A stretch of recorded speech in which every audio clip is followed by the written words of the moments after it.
A very good morning to everyone. I am Gaurav Gupta. I come back again with a new lecture. And this lecture is for class 9, chapter number 13. And the name of the chapter 13 is surface area and the volume. In this lecture, I am going to take the next question number 5 and onwards, from the exercise 13.3 from the NCERT Maths. I hope you will enjoy this video. If you still not watch the previous one video, so please do watch that video first, because that was very important. In that I was explained each and every basic concept related to this exercise in detail by taking so many easiest examples. So before to start the video, I request to everyone, please listen to me carefully and watch the video from starting to the end. Now please look at the board. Question number 5. What length of the tarpaulin 3 meter wide? सबसे पहले समझिए कि ये tarpaulin क्या मतलब होता है. कई बार क्योंकि इसकी प्रोनाउंसिएशन tarpaulin है और वैसे हम इसको कहते हैं देसी लैंग्वेज में तिरपाल का कपड़ा, जो आप जैसे बारिश के दिनों में अपने आप को प्रिवेंट करने के लिए, किसी चीज को प्रिवेंट करने के लिए आप इसको कवर कर देते हो, तिरपाल, जिसे हम सिंपल लैंग्वेज में तिरपाल कहते हैं. तो उसकी आपको लेंथ बतानी है कि तिरपाल कितना यूज होगा. 3 मीटर वाइड का मतलब क्या होगी, इसकी ब्रेथ. इसका मतलब ये क्वेश्चन इस टाइप से है कि ये एक आपका क्या है, तारपुलिन का कपड़ा है, ठीक है. इसकी जो ब्रेथ है, this one is 3 metre. Length आपको पता लगानी है, दिस वन आपको फाइंड आउट करना है, ठीक है. अब क्या कहा, इसको ध्यान से समझिएगा. To make a conical tent. अब इससे क्या बनाया गया, एक टेंट बनाया गया. जैसे फॉर एग्जांपल, जैसे ये एक क्या है, एक तारपुलिन का कपड़ा है, ठीक है. अब मैं इसको फोल्ड करके क्या बना दूंगा, एक कोन बना दूंगा. अब देखिए ध्यान से,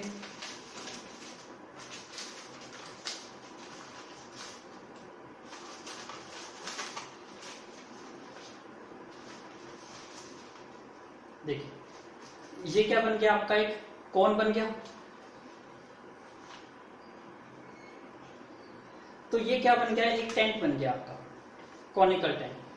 तो मतलब इसी को फोल्ड करके टेंट बनाया. लेकिन इसको फोल्ड करने में कहीं ना कहीं आपका एक्स्ट्रा मार्जिन, देखो ये फोल्ड एक्स्ट्रा होगा, तो कहीं जगह कटिंग भी करोगे तो कुछ ना कुछ एक्स्ट्रा लेंथ आपकी क्या होगी, इसमें यूज होगी फॉर स्टिचिंग के लिए, और उसके लिए कुछ जो स्पेस आप छोड़ोगे.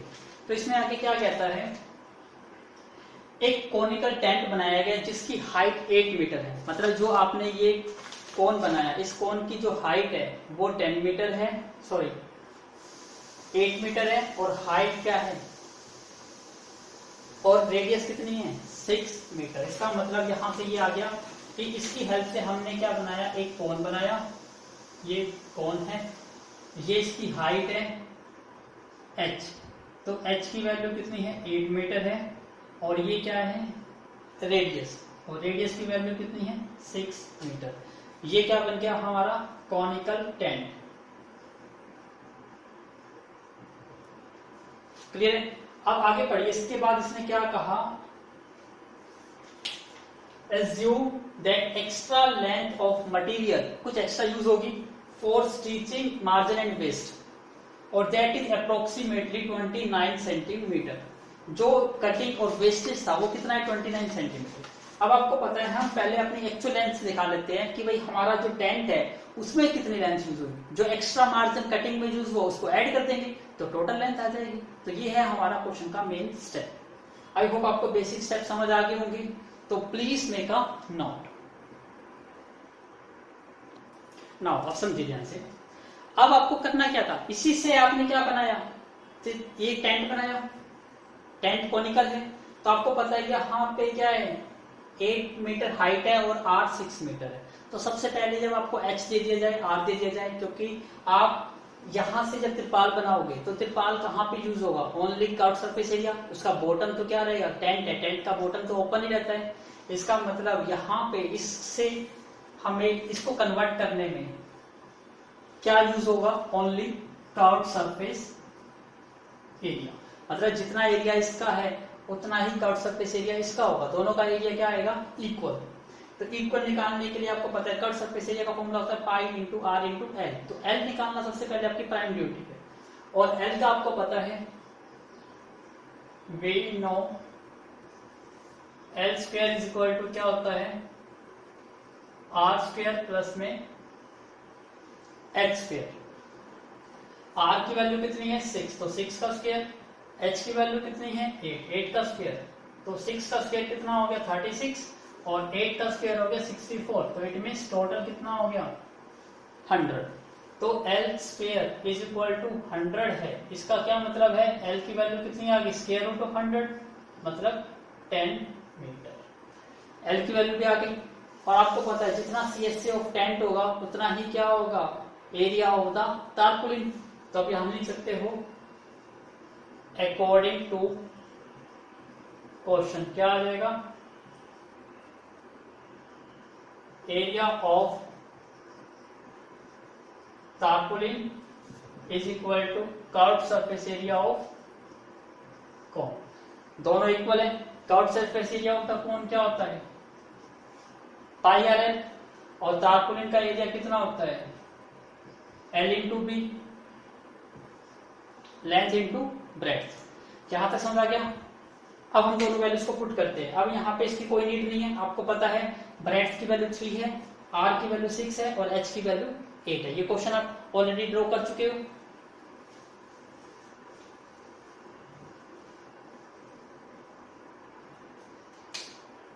अब यहां पे यूज कर रहे हैं एल की वैल्यू हमें फाइंड आउट करनी है। ब्रेड्थ कितनी थी 3 मीटर। पाई की वैल्यू आपको क्वेश्चन में स्पेसिफाई है 3.14। जब क्वेश्चन में ही पाई की वैल्यू दी जाए तो आप अपनी वैल्यू यूज नहीं करोगे। इंटू आर, आर की वैल्यू कितनी थी 6 और एल कितना आया था हमारा 10। इसका मतलब यहां से एल इज इक्वल टू कितना आ जाएगा 3.14 इंटू 6 डिवाइड बाई 10 और ये डिवाइड बाई 3 की टेबल से कट कर दो 2 से कट करेंगे कितना आ जाएगा 6.28 मल्टीप्लाई 10। इसका मतलब ये आ जाएगा आपका 62.8 मीटर। तो हमारे पास एल की वैल्यू कितनी आ गई 62.8 मीटर। तो एक्चुअल लेंथ हमारी कितनी होगी अब, क्योंकि इसमें क्या होगा वेस्ट भी था। वेस्ट आपका कितना था 20 सेंटीमीटर। तो 20 को ऐड करेंगे क्या बन जाएगा ये 62.8। ये किसमें है मीटर में, जबकि ये सेंटीमीटर में। इसको मीटर में चेंज कर दोगे जो 0.20 मीटर आ जाएगा ये डिवाइड बाई 100 करके। इसको ऐड कर दो 63.00। इसका मतलब है कितना आ गया आपका 63 metre. That is the final answer. So please take a screenshot. Now look at the board. Question number 6। The slant height and the base diameter of a conical tomb. Tomb का मतलब एक conical shape है। तो आपने क्या बनाया एक conical shape बना ली। Slant height आपको पता है slant height को किससे लिखते हैं L से। तो L की वैल्यू कितनी है 25 मीटर। उसके बाद क्या कहा डायामीटर। डायामीटर याद रखिए आपको डायामीटर गिवन है। डायामीटर इज 14 मीटर और डायामीटर से आप इमीडिएटली क्या निकाल लेते हो रेडियस। 14 का हाफ करोगे तो कितना आएगा 7 मीटर। रेडियस भी आ गया आपके पास। इसके बाद क्या कहा find the cost of white wash. इसके ऊपर व्हाइट वॉश करना है आपको। इट्स CSA पे करना है तो CSA निकालना पड़ेगा आपको। तो CSA ऑफ अ कॉन क्या फॉर्मूला होता है पाई आर एल। क्या पाई की वैल्यू गिवन है क्वेश्चन में 9। तो क्या यूज करेंगे 22/7। Then what will be the value of R. Radius दी गई है, क्या वैल्यू दी गई है 7, तो आर की वैल्यू 7। एल इज 25 तो पुट 25। 7 से 7 कैंसिल आउट 25 टू द 50 और 5 55। That is CSA। इसके बाद क्या कहा क्वेश्चन में आगे पढ़िए। At the rate of 210 rupees पर 100 मीटर स्क्वायर। इसका मतलब हमें यहां दिया गया है जो कॉस्ट ऑफ व्हाइट वॉश है वो क्या है 100 मीटर स्क्वायर की। 100 मीटर स्क्वायर की कितनी रुपीज कॉस्ट है 210 यहां तक है। तो इसके लिए please make a node first. कर दिया नोट आपने? 210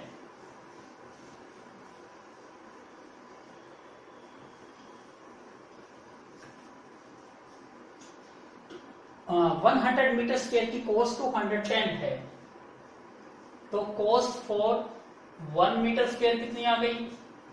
210 बाई 100। हमें कितने की निकालनी है अपनी? सो टोटल कॉस्ट कितने की निकालनी है हमारे को? 550। 210 अपॉन में 100। 0 से 0 कैंसिल आउट, 0 से 0 कैंसिल आउट। 21 5 से कितना हो जाएगा आपका? 105 10, और 21 5 से कितना हो गया? 105 और 10 115। I hope this is the answer. Yes, answer is absolutely right. So please make a note. Now look at the board question number 7. A joker's cap is in the form of a right circular cone. एक joker की cap थी जो in the form of क्या है? Right circular cone है, जिसका base radius, इसका मतलब क्या गिवन है हमें? r is equal to 7 centimetre, ये हमें गिवन है। उसके बाद हाइट, हाइट मीन्स h क्या है? 24 सेंटीमीटर। आपको पता है जब भी r दे दिया जाए, h दे दिया जाए, इसका मतलब नेचुरली l तो यूज होगा ही होगा। तो सबसे पहले क्वेश्चन में क्या करेंगे? वी नो, क्या जानते हो आप? L square is equal to R square plus में एच स्क्वायर। आर की वैल्यू कितनी है? 7, तो 7 का स्क्वायर प्लस में एच 24 का स्क्वायर। 7 का स्क्वायर कितना होता है? 49, और 24 का स्क्वायर 576, तो ओवरऑल कितना हो गया? 625 एल स्क्वायर। तो एल की वैल्यू क्या आ गई? 25 मीटर, क्योंकि 625 का स्क्वायर रूट क्या होता है? 25 का होता है ना, क्योंकि 25 का स्क्वायर 625। अब यहां से आपकी एल की वैल्यू निकल गई। अब आप देखिए क्या, find the area of the sheet required to make such 10 caps. अब कैप किस शेप की होती है? कौन शेप की होती है, और कैप में कौन सा शीट यूज होगी? ओनली CSA में। तो आप क्या निकालेंगे? CSA of 1 cap. फॉर्मूला क्या है? पाई RL। पाई की वैल्यू स्पेसिफाई नहीं है, तो क्या यूज करेंगे? 22/7। आर की वैल्यू हमें गिवन है 7, एल की वैल्यू गिवन है हमें 25।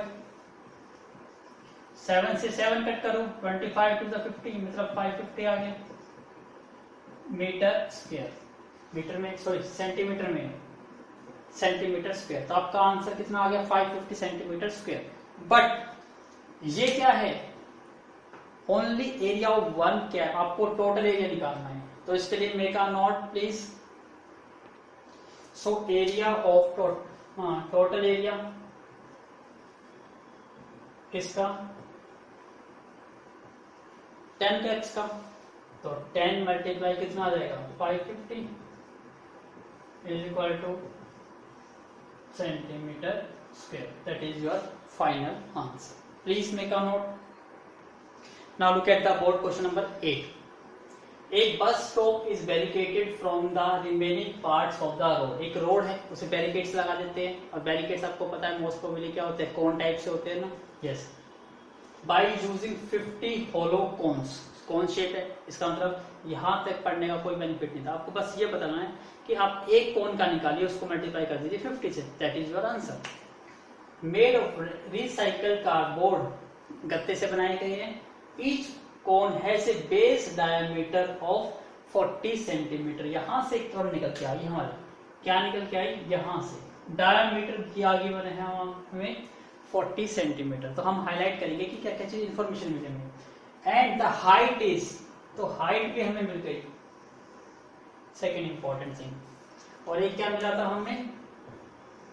50 होलो कॉन्स। 3 ब्लॉक बन गए। आगे पढ़िए। If the outer side of each cone is to be painted, outer का मतलब क्या होता है? CSA, and the cost of painting is rupees, ये आपको दी हुई है कॉस्ट, क्या करना है आपको, पेंटिंग।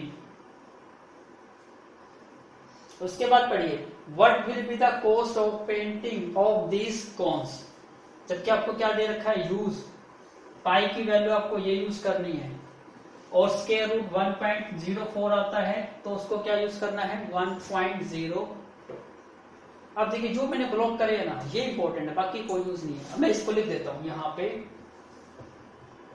हमारे टोटल जो कोन्स है वो कितने आए, 50, ठीक है। उसके बाद डायमीटर, हमें यहां से डायमीटर पता है, डायमीटर कितना है, 40 सेंटीमीटर।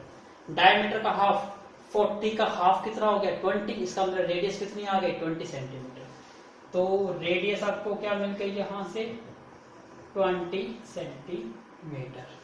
इसके बाद हाइट, हाइट का मतलब h, h कितनी है, 1 मीटर, h मिल गया, ठीक है। और क्या दे रखी है, कोस्ट ₹12 पर मीटर स्क्वायर, जो कोस्ट है वो ₹12 है पर मीटर स्क्वायर।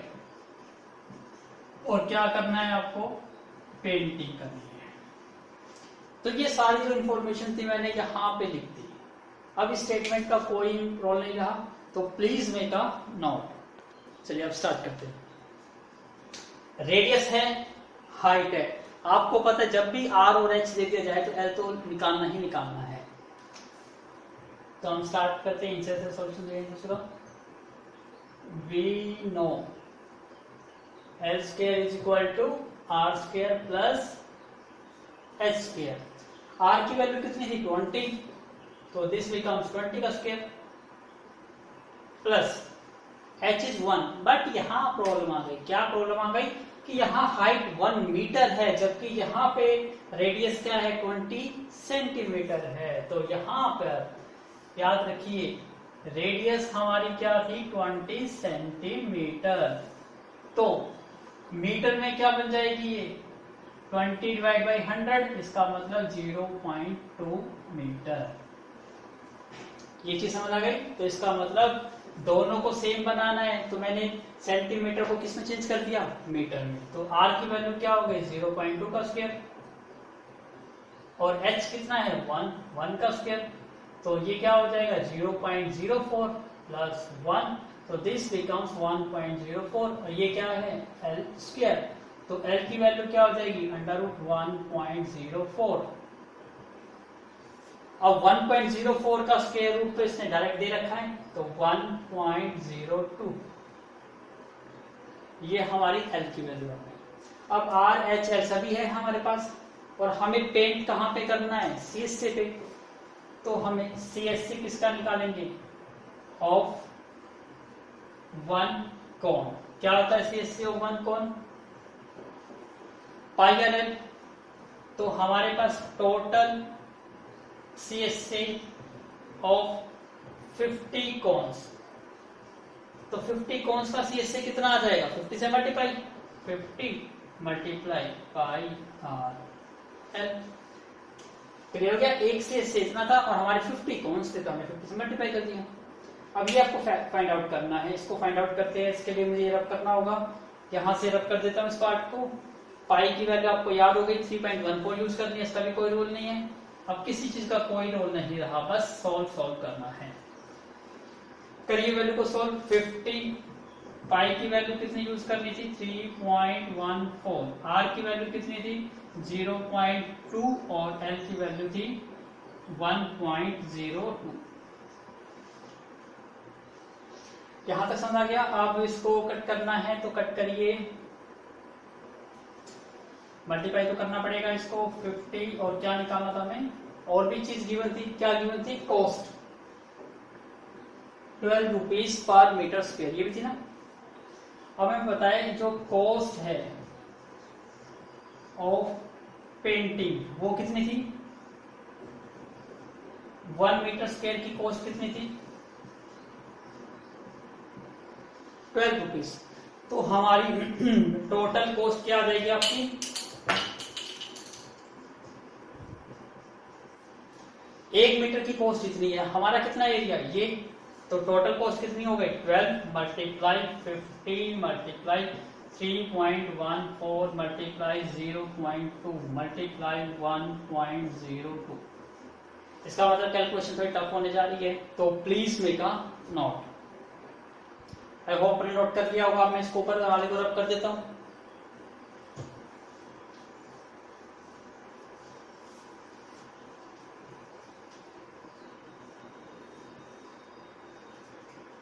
इसको मल्टीप्लाई कैसे करेंगे, सबसे पहले इसकी कर लेते हैं। 12 5 से कितना हो गया 60, इसका मतलब ये तो 600 हो गया। मल्टीप्लाई इसकी 2 से मल्टीप्लाई कर लेते हैं, तो ये कितना हो जाएगा आपका 6 2 8, और 2 पॉइंट यहाँ पर है, 1 पॉइंट यहाँ, तो 3 डेसिमल के बाद पॉइंट आ जाएगा। इसका मतलब ये बन जाएगा आपका 0.628। इन दोनों की मल्टीप्लाई किससे करना है 1.02 से। तो इसकी मल्टीप्लाई करनी है, तो सबसे पहले 6 to 8 की मल्टीप्लाई कर दो। 6 to 8 की मल्टीप्लाई 102 से, तो ये कितना हो जाएगा 56, और ये 12, और ये 0 0 0 0, और ये बन जाएगा आपका 8 2 6। तो इसका मतलब 6 5 10 3 और 6, ये बन गया आपका 600 मल्टीप्लाई 63056, और यहाँ 1 2 3 और 4 और 5 डेसिमल के बाद डिजिट के बाद पॉइंट आएगा, तो 1 2 3 4 5। इसका मतलब ये वैल्यू बन गई आपकी 0 पॉइंट करके। अब इसकी मल्टीप्लाई 6 से कर दो। 6 इंटू 6 36, 3 6 5 30 और 33, 6 3 18, 1 36 और 137, ठीक है। और यहाँ पे देखिए 1 2 3 4 5 डेसिमल डिजिट है, और यहाँ पे 2 0 है, तो 2 0 तो कट हो गई, तो 3 डेसिमल, तो 1 2 3, तो आपका आंसर आना चाहिए 378.33, और 336 इतना रख सकते हो आप answer. Please wait a minute, यहाँ पे आंसर आता है 384। I am going to check the answer. Please wait a minute, यहाँ पर मिस्टेक मिली, यहाँ पर 8 और 2 10 कैरी 1, सो 2 और 1 3 1 4, यहाँ 64 आएगा आपका। तो यहाँ पे वैल्यूज हो गई आपकी 64। अब हम यहाँ पे थे 6 4 यहाँ तक हो गया था 6 4 6 4 28, सॉरी 6 4 24, 2 6 36 और 2 38 और 3, तो आपका आंसर आएगा 384.336। और इसको और शॉर्ट करना चाहते हो 3 डिजिट के बाद, आफ्टर 3 डिजिट के बाद क्या है 6, और आपको पता है किसी डेसिमल के बाद किसी डिजिट को तक आपको एंड करना हो, तो आप क्या चेक करते हो कि पर्टिकुलर डिजिट के बाद वैल्यू चेक करते हैं। यदि उससे वैल्यू 5 या 5 से ग्रेटर होती है, तो फर्स्ट वैल्यू 1 इंक्रीज हो जाती है। तो ये 3 और ये कितना हो गया, तो आप इतना रख सकते हो। ये क्या निकाले थे कि कॉस्ट, तो ये क्या आएगा आंसर रुपीज, क्योंकि कॉस्ट किस में निकलेगी रुपीज में, so that is the answer. Yes, answer is absolutely right. So please make a note. तो ये हमारे एक्सरसाइज कंप्लीट हो गई है। आई होप आपको समझ आई होगी। तो please do complete it in your fair notebook. और फिर हम अपने एक्सरसाइज स्टार्ट करेंगे वेरी सून। कौन सी exercise 13.4, very short. Thank you once again for watching my video.